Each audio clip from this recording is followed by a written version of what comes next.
আলাইকুম। Hello viewers, welcome back to my channel. দেশে কিংবা দেশের বাহিরে যেখান থেকে আমার ভিডিওটা দেখছেন, আশা করি সবাই ভালো আছেন। আমি ফৌজিয়া, কাতার থেকে আপনাদের মাঝে নতুন আরেকটি ভিডিও নিয়ে হাজির হয়েছি। এটা ছিল বাংলাদেশ MHM স্কুলের আপনার পহেলা বৈশাখ বাংলা বর্ষবরণের অনুষ্ঠান, সেটার সেকেন্ড পার্ট নিয়ে আমি হাজির হয়েছি। সো আমার সাথে সাথে আপনারা এই ক্ষুদে শিল্পীদের নৃত্য পরিবেশনটা উপভোগ করতে থাকুন।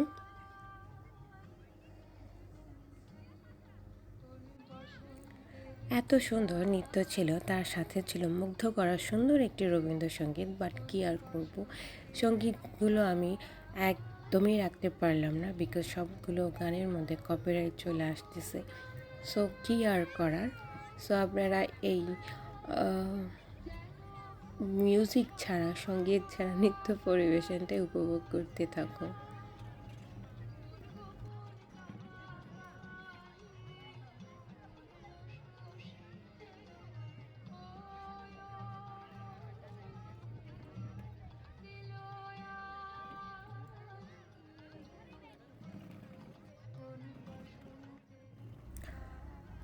আমাদের পহেলা বৈশাখ কিংবা হ্যাপি নিউ ইয়ার এতটাই আনন্দের হয়ে থাকে। অন্য সব কান্ট্রির যে আমরা হ্যাপি নিউ ইয়ার, ইংলিশের যেই হ্যাপি নিউ ইয়ারটা আমরা সেলিব্রেট করে থাকি, সেটা কিন্তু শুধুই একদিন একটা রাতের জন্য হয়ে থাকে। 12টা 1 বাজে তখনই ফায়ার ওয়ার্ক কিংবা নানান রকম রেস্টুরেন্ট, হোটেলে একটা সেলিব্রেট হয়ে থাকে। বাট আমাদের পহেলা বৈশাখটা, বাংলাদেশের পহেলা বৈশাখটা একদমই ভিন্ন রকমের, কারণ সেটা সকাল না হতেই শুরু হয়ে যায় নতুন বর্ষের আনন্দ।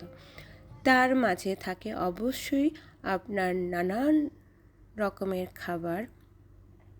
আমাদের একটা স্পেশাল একটা শাড়ি থাকে, যেটা হচ্ছে সাদা লাল। তার মধ্যে স্পেশাল খাবার থাকে, যেগুলো আমাদের বাংলার ঐতিহ্যবাহী খাবার। তার মধ্যে রয়েছে পান্তা, ইলিশ, ভর্তা, নানান রকমের পিঠা। এগুলো আমাদেরকে একদমই মন ছুঁয়ে যায়। আমাদের বাংলাদেশের ঐতিহ্যবাহী জিনিসগুলো, যারা আমরা দেশের বাহিরে থাকি কিংবা আমাদের সন্তানরা যারা দেশের বাহিরে জন্ম, যারা এই বাংলার ঐতিহ্য জিনিসগুলো একদমই বুঝে না, তারা কিন্তু এই ছোটোখাটো উৎসবে, মানে পহেলা বৈশাখে উৎসবে দেশের বাহিরে যে আনন্দ মিলন মেলা হয়ে থাকে, যে উৎসবটা হয়ে থাকে, তার মাঝে আমরা আমাদের সন্তানদেরকে বুঝাতে পারি এটা হচ্ছে আমাদের বাংলাদেশের কালচার কিংবা বাংলাদেশের উৎসব। এই জিনিসগুলো হচ্ছে আমাদের বাংলাদেশের ঐতিহ্যবাহী খাবার।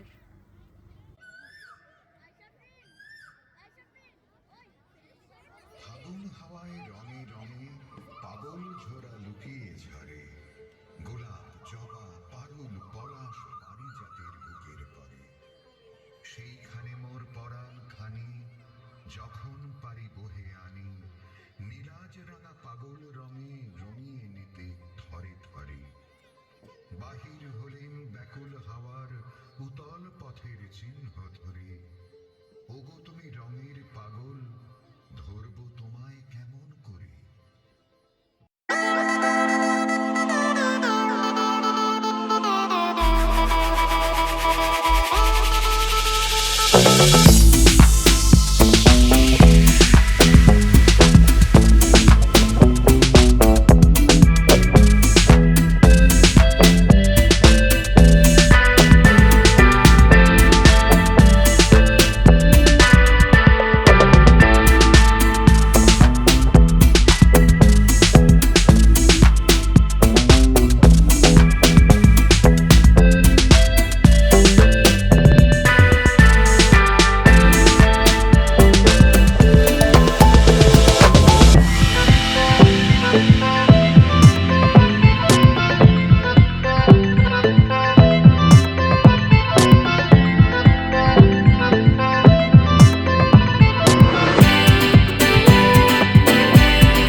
যখন এই নৃত্যটা পরিবেশন হয়, তখন মানে আমি একদম অনেক আগের একটা স্মৃতির মধ্যে চলে গিয়েছি। যখন আমার মেয়ে ক্লাস 4-এ পড়ে, তখন এই নৃত্যশিল্পী এই পহেলা বৈশাখী নৃত্য করেছিল। তখন আমার মেয়ে খুবই ছোট ছিল। তাকে দেখতে এই সেম লাইক পুতুলের মতোই এরকমই দেখতে, মানে সেই জিনিসগুলো আমাকে একদম স্মরণ করিয়ে দেয়। বাট তখন আমার ইউটিউব চ্যানেল ছিল না, সো বিদায় আমি আর আমার মেয়ের স্মৃতিগুলো আমি রাখতে পারিনি। তো এখন তাদের এই নৃত্যতে মানে আমার ছোট সেই আমার মেয়েটার কথা মনে পড়ে। সেও তো একসময় এই স্টেজে এই আপনার নববর্ষ পহেলা বৈশাখে মানে নৃত্য পরিবেশন করেছিল।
গড়িয়ে আপনার বেড়েই চলছে, ততই কিন্তু আপনার ধীরে ধীরে মানুষ অনেক এখানে আসা শুরু করেছে। এখানে আমাদের বাঙালিদের পহেলা বৈশাখের কিছু বাঙালিদের কোনো মিলন মেলা হয়ে থাকে, কোনো উৎসব হয়ে থাকে, তো সব কিছু আমাদের এই বাংলাদেশ এইমএইচ স্কুল অ্যান্ড কলেজে অনুষ্ঠানগুলো হয়ে থাকে। তো আমরা সব সময় একত্রিত হতে পারি না। এই যখন স্কুলে কোনো অনুষ্ঠান আয়োজন করা হয়ে থাকে, তো প্রচুর প্রচুর আপনার এই দোহা কাতারে যত বাঙালি আছে ফ্যামিলি থেকে কিংবা ব্যাচেলার থেকে সবাই এখানে অংশগ্রহণ করে। তার সাথে সাথে কিন্তু অবশ্যই দেশের বাহিরের আপনার যে মানুষজন আছে তারাও এখানে চলে আসে।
মতো এখান থেকে আমি বিদায় নিচ্ছি। আপনারা সবাই ভালো থাকবেন, সুস্থ থাকবেন। আল্লাহ হাফেজ। আসসালামু আলাইকুম।